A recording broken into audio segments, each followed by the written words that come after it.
It took only 4 taps to cancel her flight, one quiet call to change the locks, and not a single word said to her. The group photo hit my feed around noon.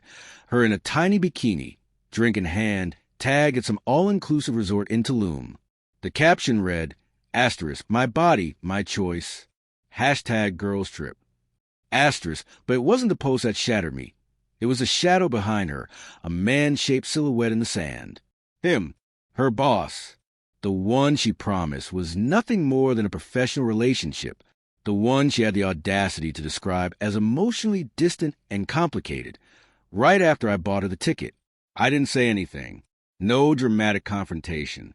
No rage-fueled text. I simply canceled her return flight and messaged her landlord, letting him know she'd moved out permanently. She didn't know it yet, but she was no longer part of my life.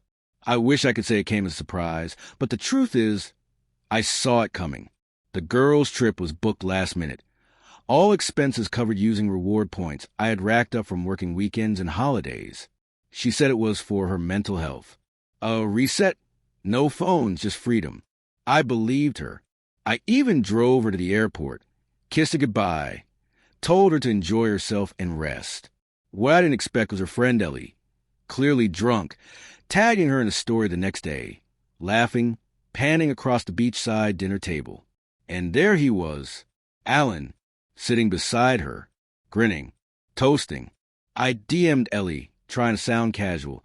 Didn't know Alan was part of the girls' group now, LOL. She heart reacted. It wasn't just the betrayal that got me. It was the arrogance, the indifference, the shamelessness. I spiraled for about 6 hours. Deleted every photo. Tossed out her half-used mug. Stared at the couch where she used to pretend to cry over true crime documentaries and trauma bond like it meant something. That's when I found the saved itinerary in her email, the one I paid for. Return flight Sunday, 3:45 p.m. Direct. Window seat. I canceled it. Then I called Tom, my buddy from college who now does locksmith work.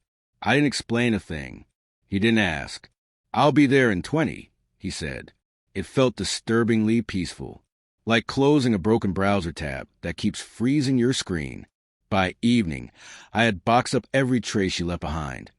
Lipsticks in my sink, socks stuffed in my drawers, shampoo bottles cluttering the shower. I locked them all in the garage. Out of sight, out of reach. Then I DM'd her sister. "You free for dinner?" Sunday, 3:47 p.m. First missed call. Then 5 more in the span of an hour. No voicemail, just frantic texts. WTF? Did you cancel my flight? I can't even get an Uber out of this hellhole. I imagine she figured out the locks were changed around 6:15. That's when my doorbell cam started going off. I muted my phone. I was halfway through a mezzi platter with Maya, her sister, who never much cared for Emma's manipulative tendencies. "You look lighter," Maya said. She wasn't wrong. Monday morning came with a 500-word essay disguised as a text. You left me stranded in a foreign country. Mexico isn't the Congo. I was emotionally vulnerable while on vacation with my ex. You're controlling. That one made me laugh. Then came the classic pivot. You knew I had baggage. I told you I wasn't perfect. Yes. She also told me Alan was blocked. Toxic. Not even on socials. Apparently, not blocking someone is the new boundary now. By Wednesday, the whisper started. Friends reaching out. Screenshots surfacing. She had told people I kicked her out over bikini pic. That was her version. Not the ex. Not the betrayal. Just the bikini. I didn't respond. But I did send her the screen recording from Ellie's story. The one where Alan's hand is clearly wrapped around her waist. She left me on scene. Thursday night, Maya messaged. She's staying with Alan now. Her stuff? Still untouched. Garage. Locks changed. Doorbell cam active. I replied.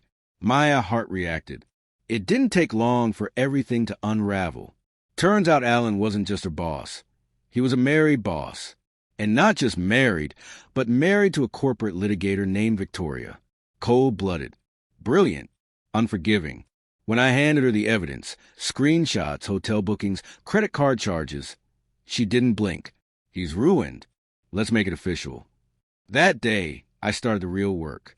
I copied everything the PI gave me. Photos, messages, security footage. I made a burner email. Sent the entire file to Alan's company's executive board, HR department, and of course, Victoria. She already had a copy, but she wanted to forward from her account. For maximum impact. Each email had the same subject line. Asterisk, this is what loyalty looks like from your leadership team. Asterisk, by noon my phone buzzed. Ava had been called into an emergency HR meeting. So had Alan. When she came home, her face was pale. Not angry, just hollow. They suspended me, she whispered. And Alan, he's under internal review. They said we violated policy.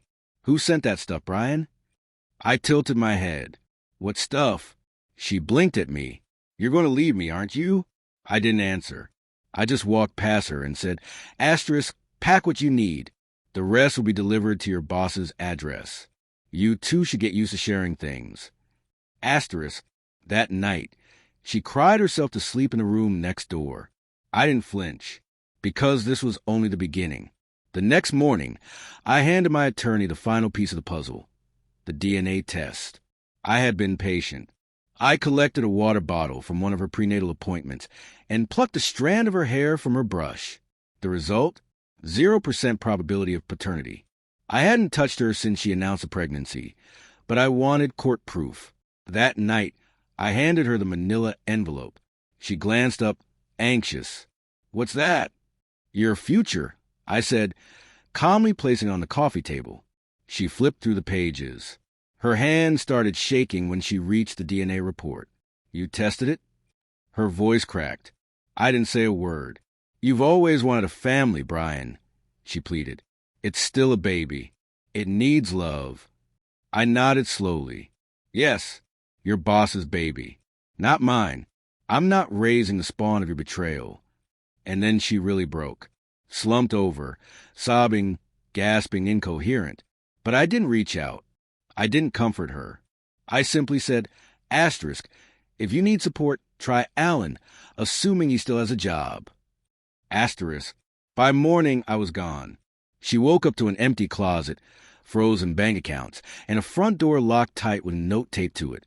Asterisk, my dignity is intact. Yours never existed. Don't contact me again. Asterisk, in the days that followed, the ripple effect only grew. First, the financial freeze. Ava's credit cards began declining one by one. Her pampered life, the facials, the online shopping, the fancy prenatal subscriptions, all gone. Then came the professional fallout. I sent a second dossier to Alan's corporate board, HR, and PR teams. Hotel logs, messages, DNA results, everything. It didn't take long. He was suspended, then fired. Turns out Ava wasn't the only subordinate he'd mentored. Victoria filed for divorce and won full custody of the kids. Took half his assets. Alan tried to escape the wreckage, but there was no refuge. Last I heard, he was working odd jobs in a remote village in South America.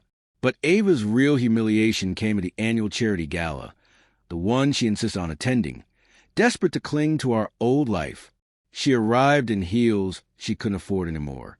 And as she smiled and stepped inside, a woman threw a glass of red wine across her chest and snarled, Asterisk, next time, keep your legs closed around married men. Asterisk, gasps, silence, phones raised. Ava fled the room in tears. Her career, reputation, and public image gone in a single evening. I watched from afar. No gloating, no messages, just silence. And one day, as I sat on my new balcony in a new city, drinking a cold beer and reading a novel, my phone buzzed. Unknown number. A small, hesitant voice said, Asterisk, Brian, it's me. I need to hear your voice. I need help. I've lost everything. Asterisk. I listened. Then I hung up. Months passed. She tried everything. Fake numbers, fake accounts. Even showing up at my old office, pretending it was coincidence. She walked away empty-handed every time, dragging the weight of her own choices behind her. I had moved on. New city, better job. Finally doing what I loved, volunteering at a children's literacy center. Living a life I built for myself. One that no longer revolved around being someone's emotional crutch. The last thing I ever received from her was an email. No subject. No apology. Just one bitter sentence. Asterisk. You got your revenge. I hope it made you feel whole. Asterisk. I smiled, leaned back in my chair, and deleted her. Not just a message. All of her. Because closure doesn't come from asterisk. I'm sorry. Asterisk. It comes when silence becomes the loudest truth of all.